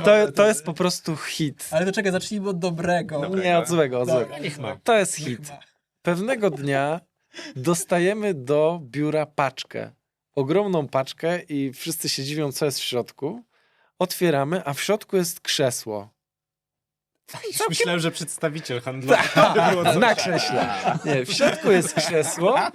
My tak, słuchajcie, A to jest dobry tip czy zły? my tak wyciągamy. Byłby, no. to byłoby na To maksa by, akurat to byśmy kupili. No dobra. Fantazja. W środku jest krzesło, wyciągamy to krzesło, już sobie, kurde, no ładne krzesło, fajnie wykończone, chyba to był nawet polski producent, jakieś tam drewniane oparcie, to ja mówię, niezłe krzesło. Ale kto to zamawiał? Po czym ale kto to zamawiał? Po czym dostajemy, nie pamiętam też, czy to był telefon, czy mail, że fajnie, fajnie, hej, hej, wysłaliśmy wam krzesło, mówimy ekstra krzesło, a oni na to, no to super, potestujcie sobie. A jak do nas nie odeślecie tego krzesła w ciągu 30 dni, to wystawiamy wam fakturę pro forma i zapłaćcie za to krzesło. A my? Kurtyna. Co? Generalnie wpychanie swojego produktu razem z fakturą, którą trzeba Słuchaj, opłacić, to jest po prostu hit hitów. To brzmi nie? jak taka mafijna metoda. Teraz wisicie nam 3 nam. koła, nie? A już z odsetkami to 6 koła, nie? Pamiętam, Bo to że, już miesiąc minął. pamiętam, że tam był nawet jakiś problem z tym, że napisaliśmy, ej, to weźcie sobie to krzesło i tam nie było chyba osoby, Nie żeby wiedzieliśmy, zamówić gdzie dało paczkę. się wysłać, tak. Nawet nie pamiętam, czy oni nawet nie powiedzieli, że to wy zorganizujcie przesyłkę. No po prostu to był szczyt bezczelności. Wow. No dobrze, przełammy to jakimś dobrym, wspaniałym, a jeszcze cudownym brakowałoby, przykładem. że dobra, to my już chcemy odesłać. Nie, bo jest już używane. Teraz to Rysę, to Ja widziałem, ile Paweł waży, na pewno są powyginane nóżki. No, Ale palcy nie zostawiasz. ale śladów ścisków, nie śladów. zostawiasz, nawet po Cheetosach. coś za coś. Słuchajcie, dobry przykład, poproszę. Dobre przykłady, no bo to, że takie krzesło do nas przyszło, to nas aż tak nie zaskoczyło, bo są producenci, którzy po prostu do nas dzwonią albo wysyłają jakąś propozycję. Mamy tak. nowy fotel biurowy, lampę, co jeszcze tam mamy? Mamy outdoorowe meble w naszym ogródku. Czy chcecie mieć to przez x miesięcy na testy? Mhm. Nie dajemy wam tego, bardziej wypożyczamy, czy chcecie na testy. I to się dzieje. I faktycznie, jeżeli produkt nam się podoba, a jest kilka takich, które mamy w biurze i które są u nas już dłużej niż nawet przewidywał producent, ale my po prostu na maksa lubimy, używamy ich i my te produkty po prostu polecamy, bo wiemy po sobie, że podobają nam się, są trwałe i są wygodne. No, Są super proste. działają. Ja uważam, Proste. że dla producenta czy dla No. handlowca to jest idealne. Najlepsza test. reklama. Na kim zrobić No, tak, test? ej, no tak, przecież jak to jest na case nas. naszych foteli biurowych. Case naszych foteli, Dos- przy których generalnie siedzimy. Generalnie siedzimy. Pamiętam, że jakoś tak wyszło, że zmienialiśmy siedzibę, no i dostaliśmy fotele do testu, potem one u nas zostały i myśmy te fotele polecali do wielu Mhm. dalszych projektów i to naprawdę wielu, nie? No, Zresztą, a nasz zresztą to sponsor- też jest dobra praktyka, bo fotele, które mamy w biurze, dostaliśmy chyba znacznie taniej w zamian za nagranie jakichś materiałów marketingowych. Tak. Jakby No, handlowcy firmy Why Not? To może na koniec tego wątku rada, zanim wyślecie te wielkie pudła do pracowni Modelina, Zapytaj. zadzwońcie, Albo spytajcie, typa, czy albo chcą. typiarę w kartonie. Tak, bo może jak już mają krzesło i się No nie to dobra, zmieszczą. jak takie rzeczy, to potem firmy wysyłają do nas próbki. No i Mhm. tu też jest temat, prawda? Czyli temat szmelcu. Szmel, ale no to A, może nie, najpierw próbki. zamiast do Czekaj. szmelców to próbki, bo na No. przykład wczoraj też dostałem maila, że czy chcę dostać próbki i tak i zrobiłem szybko tył wzrot i mówię, dobra, jakby jakie próbki? Bo czasami przychodzą takie Mhm. próbki, które ani ci się nigdzie nie mieszczą, nie masz gdzie Mhm. tego postawić, a w ogóle te próbki ciebie nie interesują. To może zacznijmy od początku. Zamawiacie próbki. Generalnie Jak chcesz. odzywacie się z tym, żeby zamówić próbki. Tak. Czyli liczy się dla was szybkość dostarczenia takich próbek. Szybkość, jeżeli ja Pewnie zamawiam, ich jakość, to tak? wiem, co chcę i jakby wiem, w jakim wymiarze chcę i co chcę dostać, ale ilość próbek, które dostajemy od tych firm, tak po prostu wysyłane, bez zapytania cię Mhm. albo wysłania zdjęć. Ja wczoraj poprosiłem, zanim wyślecie te próbki, to poproszę o zdjęcie, co wy chcecie mi Mhm. wysłać. Ja sobie wybiorę, co rzeczywiście nam się przyda. No bo ja chętnie, próbka jest świetną rzeczą do pracowni, tylko niech to będzie coś, co pasuje czy do projektu, czy nawet do twojego regału, że ci się zmieści Mhm. na regale i będzie to praktyczne w użytkowaniu. No to nam też się zdarzyło, że ktoś nam więcej niż próbka przesyłał taki produkt niezapowiedziany. Pamiętam jakąś taką lampę, No która była tak. bardzo droga w jakimś super pudełku, która tak mega nie pasowała do naszego stylu. No nie podobała nam się brzydka lampa. Nam aż było głupio. No ktoś nam wysłał, chce nam zrobić prezent. No fajnie, lepiej zapytać wcześniej. Było no, bo wam to, głupio, bo mieliście przy tym taką karteczkę, że pasuje do was. no ale to jest mówię o tym Z myślą o was. Tak. w takim wątku, żeby może sprawdzać jaką estetykę, jaki styl ma dana pracownia, żeby się nie robić tego na pałę, bo to jest strata czasu dla dwóch stron. Strata Jest kasy, to nieekologiczne. Jest to nieekologiczne. No i o tej ekologii chyba trzeba powiedzieć, co nas najbardziej Tak, radzi, czyli o słuchajcie. prezentach, słuchajcie, świątecznych. To ja mam, nie Wszystkich tylko prezentów. W świątecznych. ogóle o prezentach. Ja mam taką propozycję. Zróbmy teraz ranking najgorszych prezentów, gadżetów, śmieci. A potem wy- najlepszych. A potem zrobimy ranking, jak robić dobre prezenty. To jakie są najgorsze? Najgorsze prezenty? To uważam, że najgorsze są takie, które w zasadzie lądują w śmietniku od razu i tu przykładem są wszelkie smycze i długopisy. Kubki termiczne kiepskiej jakości. Tak, Mega pomysł. To są, naprawdę. to są jest rzeczy, świetny pomysł. które Świetny pomysł. w zasadzie ja nie wiem jaki jest pomysł, że właśnie tak jak Piotr, ktoś będzie w tym chodził cały dzień w smyczy. Ilość smyczy, które dostałem w życiu. Słuchajcie, mam całą galerię. Ilość- Musiałem sobie A jakbyś sobie z tego kili całą nie garderobę. pomyślałeś. Słuchajcie, ilość kubków termicznych, które wylądowały niestety w śmieciach. Ilość kubków ceramicznych z jakimś nadrukiem E, logo. Kolejna rzecz, ja na przykład uważam, że totalnie niepotrzebne. Oczywiście to nie jest gadżet, ale to są też katalogi drukowane, które są przynoszone do Całe szczęście pracowni, odchodzą do lamusa. które po roku są nieaktualne.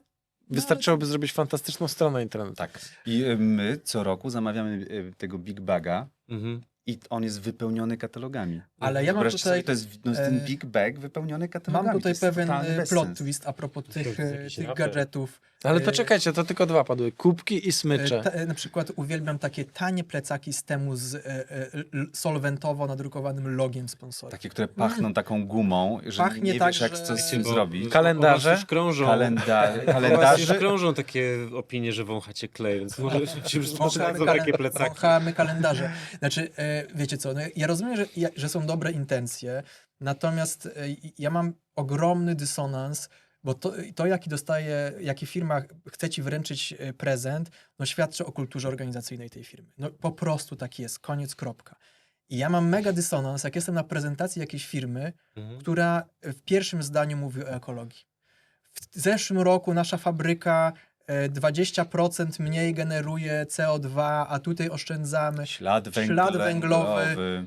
No, opowiadają o tej ekologii co drugie zdanie. Po czym, drodzy architekci, na koniec mamy tutaj dla was takie małe upominki i to są właśnie jakieś mega okropne Goodie bag. plastikowe rzeczy z temu. Raz, że one są niejakościowe. Dwa, że to jest po prostu plastik, nieprzemyślany, jakaś bardzo kiepska elektronika. No jest tego cała masa. No i teraz, no i to jest taki moment, kiedy ja nie potrafię dać tego feedbacku. A Mam plastik ten problem. lubisz tylko na twarzy. Lubię plastik, wiadomo. No więc to po prostu może król jest nagi w takim momencie. Jak bardzo ta firma dba o ekologię, jak... Zasypując się po prostu zasypując- beznadziejnymi gadżetami, no, cię gadżetami. które lądują w koszu no i na śmieci. na takim jednym z wyjazdów ostatnich nie zrobiliśmy zdjęcia, bo były wszędzie logotypy, ale o tym się rozmawia. Architekci o tym... I też ja widziałem wielu W architektów... sensie w kuluarach. W kuluarach. Widziałem wielu projektantów i projektantki, które no, otrzymują ten gadżet, uśmiechają się i mówią: o, dzięki, super. Mm. Mówią to, więc ten feedback jest nieautentyczny, bo aż głupio powiedzieć: nie no stary, weź to zabierz, co wy robicie, to jest po prostu zaśmiecanie planety, no i okropny prezent. No nie mówią tego ludzie, ale w kuluarach rozmawiamy o tym, no i my żeśmy usypali stos po tygodniowym wyjeździe takim szkoleniowym, gdzie było tych sponsorów około 10, każdy dawał te gadżety. Każdy ten gadżet jest opakowany w jakąś folię, w jakieś pudło, w jakiś styropian i my na końcu w pokoju usypaliśmy po prostu stos wielkości tego stołu. Naprawdę. z O, tym to gadżetem. Tego Duży stos. pięknego Pięknego stołu z stołu. Blackwood. Tak. Od Swiss I- Chrono. Blackwood. No i nie będzie zrobiliśmy nam tego towarzyszył. zdjęcia, Będzie. ale jest to... No i co ci architekci tak naprawdę w kuluarach i tak naprawdę myślą o tych prezentach? Tego No nikt nie wie. No dobra, ale ja to... Czyli Nie tak, powtórzę czyli wszystkiego. Czyli nie chcemy być zasypywani ani nadmiarem próbek, ani nadmiarem prezencików, gadżecików, które... A jaki jest dobry prezent, który dostaliście od handlowców, który pamiętacie do dziś, kojarzycie z firmą, dobrze wam się ta firma kojarzy, profesjonalnie, nie wiem, ekologicznie. Pączki. Słodycze always. Tak, ja uważam, że w ogóle te świąteczne rzeczy, to wszystkie takie rzeczy spożywcze, pyszne jakieś Tak. Rzeczy, które są dowożone, Absolutnie. To są tak. super. napoje. Ja wszystkie jestem na zawsze to diecie. jest Ja wam bardzo- powiem, to jest zły prezent. że- Wszystkie Rzeczy- dekoracje, Tylko typu byleby to nie były choineczki, te takie, bałwanki. że agencja marketingowa robi i tam wiesz, krówki z logotypem czegoś tam. O, nie. Albo Ja wam powiem rzeczy, które zawsze się przydarzą u nas w biurze, to są miary. Mhm. Giną miareczki. cały Tak, czas. Miary. Miary To jest budowlane tak. dobrej jakości. To oczywiście. co pół roku musimy kupować Mhm. nowe. Mhm. Czy ja myślę, że Jurek je sprzedaje na Oliksie. Jurek, Sprawdzimy Oddawaj teraz na miarki. winty. To Przejrzany. Mój Co mój ty model mierzysz? Ja biznesowy. słyszałem jakieś Co takie ty czarne mierzysz? miarki ktoś ostatnio u was przywiózł, Właśnie takie ładne. A nie, to właśnie podawaliśmy przykład fajnych giftów, no to Paweł zaczął ten wątek. No Czyli tak. wszystko, co nam się przydaje. Dostaliśmy zresztą od naszego oświetleniowca, który pomyśli, zanim nam coś wręczy, I to są przydatne rzeczy i estetyczne, bo na przykład dostaliśmy czarne aluminiowe skalówki, które po prostu nawet jak ich już nie używamy, to fajnie wyglądają Ja na biurku używam. architekta. Ja też te skarpetki metalowe, takie... No tak, no natomiast no nie jest to może narzędzie już tak powszechne No jak tak. kiedyś, ale dobrze wygląda, jak po prostu sobie stoi na biurku, To czy fajny leży. prezent. I dostaliśmy ostatnio, co nas zaskoczyło dosyć, dostaliśmy ogromne czarne parasole, wprawdzie z jego logotypem, ale dobrej jakości parasole. Dobrej nie? Takie jakości. Mhm. Naprawdę Czyli ta okej. jakość. Sztuka Jeżeli- dawania Jakość, prezentów, jakość. Jakość. No apelujemy, naprawdę... Wszystko, co się przyda do szkicowania, ale ładne, tak, Ładny estetyczne. papier, który... Bez A logotypów. zdarzyło wam tak. się, że jakaś firma, jakiś handlowiec się was spytał? Słuchajcie, chcieliśmy dać wam jakiś prezent.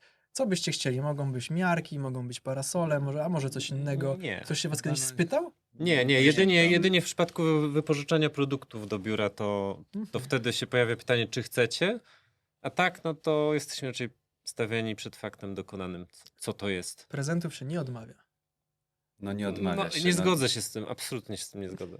No bo ja tutaj tak Znaczy pod głos cię biorę. my no. tak naprawdę odmawiamy tylko dlatego, że po prostu 70 czy 90% tego, co dostajemy, jest nieekologiczne i mnie to najbardziej z tego wszystkiego razi. A to tylko tak spytam, bo na święta też przychodzą butelki z winem. Oczywiście to też jest okej, bo to zaliczam do produktów spożywczych, jeśli ktoś chce. Natomiast jak wy reagujecie w przypadku, nie wiem, wyjazdów, wyjść na takie propozycje przedstawicieli handlowych, że ale będzie. Że się napijemy, No. tak? Wiesz co, myślę, że to jest kwestia wyczucia.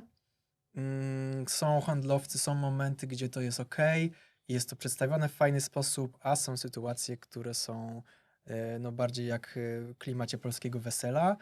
I ja myślę, że to jest kwestia dobrania się i wyczucia sytuacji. I niestety, mam kilka takich przykładów niedobrych, gdzie handlowcy dużej firmy no w ogóle nie byli na tym wyjeździe zainteresowani współpracą z architektami, poznaniem się, Do tego zmierzam. byli zainteresowani tym, żeby wypić bardzo dużo alkoholu i porobić dużo bardzo kiepskich żartów i tekścików, szczególnie do projektantek, które były z nami. No, byłem na takim wyjeździe, gdzie nawet rozmawialiśmy, ja powiedziałem zespołowi, słuchajcie, jak wyjedźmy, możemy wyjechać, bo było tak żenująco. I takich wyjazdów już jest niedużo, albo my już po prostu też wiemy, które to są i na nie nie jeździmy. Są takie wyjazdy, gdzie ta granica spoufalania się jest zdecydowanie i to bardzo szybko przekraczana, a są wyjazdy, gdzie jest super vibe na imprezę i imprezujemy razem, jest super fajnie, nie ma też żadnego puszowania, wszyscy wiedzą, kiedy odejść, kiedy przestać. No to jest kwestia, nie wiem, jedni wiedzą i zwracają na to uwagę i z nimi pracujemy, a ci, którzy przeginają i robią jakieś no, niefajne momenty, to nie. No. Ale w każdym razie, podsumowując, nam naprawdę zależy na responsywności, pomocy przy projektach. Tak. Ja sobie wyobrażam, gdybym miał firmy, w których są osoby techniczne, do których można zadzwonić i powiedzieć, słuchajcie, robimy taki projekt, nie wiem, firma handlująca okuciami, czy tam, nie wiem, podłogą, czy tym siam, tym owam, tym. Borykamy się z takim problemem. Czy ktoś z was może przyjść i nam pomóc rozwiązać detal?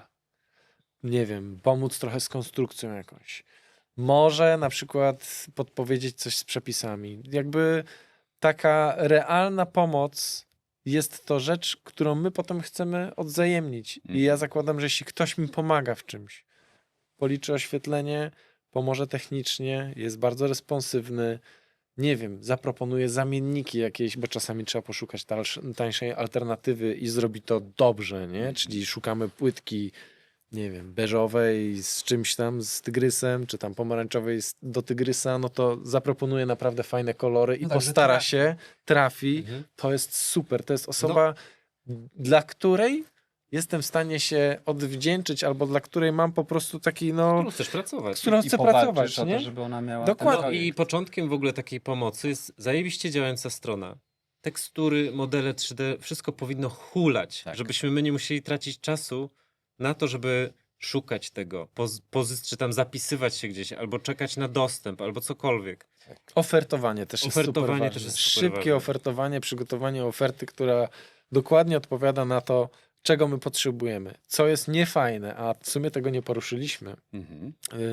bardzo niefajne, gdy współpracujemy z jakąś firmą dostarczającą produkt X, jakikolwiek, zakładamy, że ten produkt pojawia się w projekcie, Mhm. zapraszamy dystrybutora na rozmowę z inwestorem, pokazujemy próbki, wybieramy materiały, wszystko jest dogadane, projekt jest zamknięty, my jesteśmy szczęśliwi, rusza proces budowy i co się okazuje?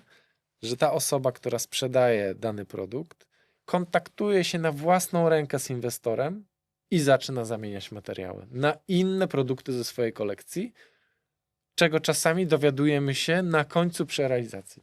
Czy mamy To taki... jest, znaczy bo to musi mocno wybrzmieć. Taka historia, którą opowiedziałeś, jest absolutną natychmiastową końcem współpracy z tą firmą na zawsze. Końcem plus, uważajcie, to jest łamanie praw autorskich również.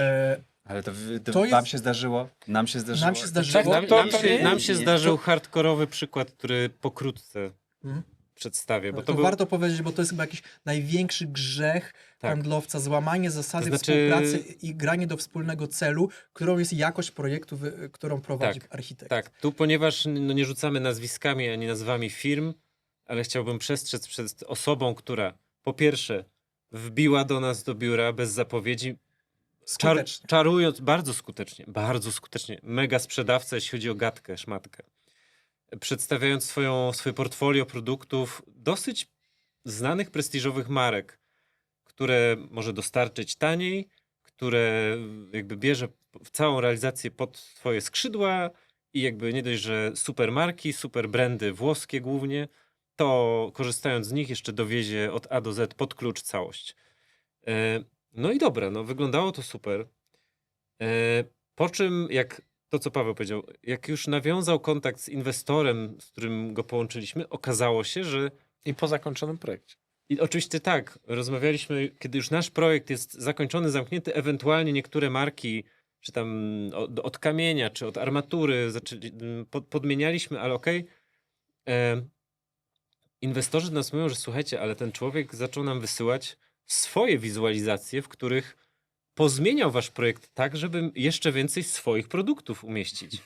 I No skandal. dwóch z trzech skandal. inwestorów się na to nabrało, a trzeci powiedział, co tu się dzieje w ogóle, co ty robisz? I nas to wkurzyło. Mało tego, dosyć symptomatyczna dla tej osoby metoda, czyli puszował inwestorów, głównie prywatnych akurat, do tego, że płaćcie szybko za te zamówienia na lampy, płytki, armaturę, bo za chwilę ceny pójdą w górę. I to właściwie obojętny, który moment w roku, obojętny, który... Cały czas w górę idą. Zawsze było tak, że szybko to inflacja, teraz... Jurek, no co Tak, ci bo powiem. ceny pójdą w górę i ci ludzie To jest płacili. tip dla architektów. Zamawiajcie, bo jutro będzie drożej. Tak, Bardzo często to się no zdarza. i już pomijam całe nieprofesjonalne prowadzenie inwestycji, jakieś tam oszustwa i tak dalej, no to jakby te metody handlowe, takie agresywne, takie No to, wiecie... to jest red flag. to jest To jest totalny red super flag, red trzeba flag, uważać. ale to jakby to jest bardzo skrajny przykład. To Ale ja mam- generalnie ja mam mniej skrajny. podmienianie produktów Tak. to jest po prostu Znaczy, masakra. robienie takich rzeczy, podmienianie produktów za plecami architekta, bez jego wiedzy, zgody, jest po prostu natychmiastowym zakończeniem współpracy forever. Jak ktoś tego nie rozumie, to powinien nie być handlowcem, nie pracować w tej branży. Ja mam jeszcze takie red flagi, które no, można wyłapać, które pojawiają się wcześniej. Mhm. Jak może nie szanować handlowiec decyzji i projektu i tego, o co został poproszony. Historia z niedawna, gdy handlowiec przyjechał na budowę z produktem, o który poprosiłem, żeby na tej budowie stanął, bo chcieliśmy sprawdzić, czy to na pewno tutaj pasuje. Ja chcę to... Jestem przekonany do tego produktu, w zasadzie chcę, żeby go zobaczył inwestor i kupił go w dużej ilości. Robisz taki moodboard na żywo. Powiedzmy, że to jest lampa. Mhm. I ja przychodzę na budowę, ten handlowiec jest, ale on nie przywiózł tej lampy. Znaczy to on też przywiózł, ale przywiózł jeszcze 7 innych lamp. Bez pytania. Bez Utrudnia pytania. twoją pracę. I ja staję tam, mówię, ej, zabierać mi to, bo no, po pierwsze tracicie nasz czas, mydlicie oczy inwestorowi, który nagle wejdzie i nie będzie wiedział, a może nie daj Boże, z jakiegoś powodu inwestorowi się spodoba ta lampa. Którą ty lampę będziesz teraz promował? Znaczy, Może to ty też źle zaprojektowałeś. może ja źle zaprojektowałem, bo handlowiec tu ma po prostu lepiej wiedział cały wachlarz. Tak, ale to najpierw rozmawia z tobą, a nie przywozi... Tylko dlatego ja to wyłapałem, bo przyjechałem wcześniej, inwestor się spóźniał. Natomiast no, jest to w ogóle skandaliczne Bo zachowanie. to był inwestor z Warszawy, nie? Pomidor. Spóźnił się. No tak. Nieistotne, natomiast jest to granie, jakieś w ogóle granie na siebie, nie granie w drużynie. Mhm. No my mamy taki produkt i chcemy ten produkt w projekcie, ale ja tu mam jeszcze, a może ten, może tam, a może tamten. No jest to mega niefajne, ja się czuję niekomfortowo i muszę też reagować, proszę to zabrać. Ale odwrotny case, jak jeszcze, o którego nie poruszyliśmy, kiedy my kontynuujemy współpracę z fajnym handlowcem, który też nie tylko dla nas jest fajny, ale potrafi ten proces sprzedażowy sprawnie i fajnie przeprowadzić z inwestorem. Mhm. Bo sztuką jest też to, żeby ten produkt finalnie wylądował w realizacji. No i są tacy handlowcy, co ja wiem, że no nie wiem, ten handlowiec naprawdę jest super, inwestorzy go kochają, potrafi z nimi rozmawiać i te nasze polecenia, wybory tych produktów kończą się realizacją. A są handlowcy, o których ja słyszę ze strony inwestorów. Ktoś jest nachalny, jakiś dziwny, ten produkt, czy nie potrafił sprzedać produktu Tak. i inwestor jest nieprzekonany do jakości albo do czegoś. I to wtedy też jest, nawet jak ja wierzę we w produkt, a handlowiec go nie potrafi potem przeprowadzić procesu sprzedażowego, no to ja mam na przykład no, prawie pewność, że no nawet jak będę polecał te produkty, to inwestor ze względu na tą osobę tych produktów nie kupi i je zamieni. A Czyli- mam ale innych super handlowców, tak, którzy, tak. którym wiem, że dogadają się z tym inwestorem, są fajni i ja uwielbiam z nimi pracować. Czyli bo nie potem- produkt, a człowiek. A człowiek. Tak, a z ciekawości jeszcze zapytam, a jakie jeszcze drobne red flagi wyłapujecie? Na przykład jak dostajecie maila albo jak ktoś dzwoni, tak już... No trochę już opowiedzieliśmy, no w ogóle No, sposób, w jaki ten nachalność. mail jest napisany. Obrażanie się. Teraz czat AI jakby tworzy. No właśnie, tak, trochę czasami do tego takie maile, zmierzam, że nie jak wiadomo. Dobra, widzicie- Pytanie z tezą, Jurek. Trzeba mrugnąć oczkiem. No, Trzeba Znaczy, jakoś bo my nie, powiedzieć. nie wiem, czy pamiętacie, rozmawialiśmy o tym, że jak widzimy maila, który jest napisany byle jak, No byle jak. z literówkami, To bez u bez was punktów. pracownik ja. ktoś miał. No to na znaczy, że dobre pisze to człowiek. podsumowanie. A, u was No nie do końca, bo, Prawdziwy człowiek. bo pamiętam, jedna z naszych projektantek się obruszyła, że tam jakiś handlowiec pisze do niej jak do miotły, bo po prostu było wszystko tak napisane, jakby w pośpiechu czy tam z kieszeni to pisał. Natomiast wiemy wszyscy, że jak jest spreparowany mail, który ma iść promocyjny, Mhm. wiecie, jak Ważny wysyłacie mail. prespaki, Tak. że to jest raczej mail wychuchany, Sprawdzony sprawdzony 10 i tak razy. dalej. Więc No jak, ja tak piszę, jak jak- mam coś ważnego do przekazania. tak, jak dostajecie maila, który raczej poszedł do 100 pracowni Mhm. i są w nim to literówki takie maile, i gdzie albo ktoś wygląda dał jak CC chat GPT. i wysłał do 100 pracowni, ja to widzę. Mega, No, to już jest mega. taki techniczny bardziej No, błąd. więc to jest takie, że no okej, no. Ale tak, ale jeżeli chodzi No o nie budzi to treści zaufania, i- tak? jakby jak ten mail jest napisany jest bardzo ważne. Patrząc na ile czasu mamy na to, to jest... Czyli co, chwała dobrym handlowcom. Tak. Ja jestem ciekawy w ogóle, bo znaczy już i tak wzbudziliśmy ten temat rolką na Instagramie i ma super odzew ten, No, ten temat. ku Jestem mojemu ciekawy, zaskoczeniu. ile osób i rzeczywiście chciałbym, żeby ludzie komentowali. Ale my byśmy Komentujcie. chcieli, żeby w ogóle handlowcy napisali, co ich z architektach. Dokładnie. Czyli A nawet wkurza. najgorsi architekci, z którymi nie da się pracować i grzechy pierworodne architektów we współpracy z handlowcami. Ja się z chęcią dowiem. Proszę tylko, żeby to nie było coś w stylu ja zrobiłem wycenę, a ona nie przeszła dalej, bo to tych komentarzy nie No piszmy. i najważniejsze, A. celem naszym jest, żebyśmy z wami współpracowali. Jakby, że ta współpraca, tak jak my sobie tu I się siedzimy i gadamy rozumieli, o no. współpracy między pracowniami, tak właśnie z handlowcami i z firmami, producentami, my musimy z wami pracować. Znaczy, Musimy i w chcemy, ogóle- po to Musimy i jesteśmy. chcemy i dlatego też robimy ten podcast. W ogóle w momencie, kiedy przed inwestorem możemy występować jako zespół współpracujących ze sobą podmiotów, a nie podwykonawca, dostawca, tylko właśnie czujemy oparcie w przedstawicielu handlowym, który merytorycznie wyjaśni inwestorowi to, czego my nie wiemy o danym produkcie, materiale. Znaczy to jest win-win. Tak, to jest jest win-win. marzenia, no, sytuacja marzenia. Win-win. No dobra, to co? Subskrybujcie nasz kanał. Koniecznie. Tutaj Subskrybujcie się gdzieś tam i klika. co? No, osoby zatrudniające przedstawicieli handlowych, jeżeli czujecie potrzebę że chcielibyście swój zespół przeszkolić z tego, o czym my tu rozmawiamy, to my służymy pomocą. Zapraszamy, nie gryziemy, ale będziemy szczerzy, ostrzegamy. Tak, no myślę, że ten feedback, który my słyszymy w kuluarach, a który powinien trafić do marek i do przedstawicieli handlowych, że to jest ważna sprawa. No, jesteśmy gotowi, żeby go dać, mamy go skonkretyzowany, przegadany. Na pewno będziemy chcieli zrobić z tego też webinar i zapraszamy Webinar, czy do takiej bardziej na współpracy. takie, zapraszamy Szkolenie na wewnętrzne. szkolenie wewnętrzne dla firmy. My ten podcast zrobiliśmy w dobrej wierze, więc bardzo proszę się nie obrażać. Mam nadzieję, że nie przegięliśmy. Tak. Dziękuję. Dziękujemy ktoś firmie tam na pewno Swiss się uda. Chrono.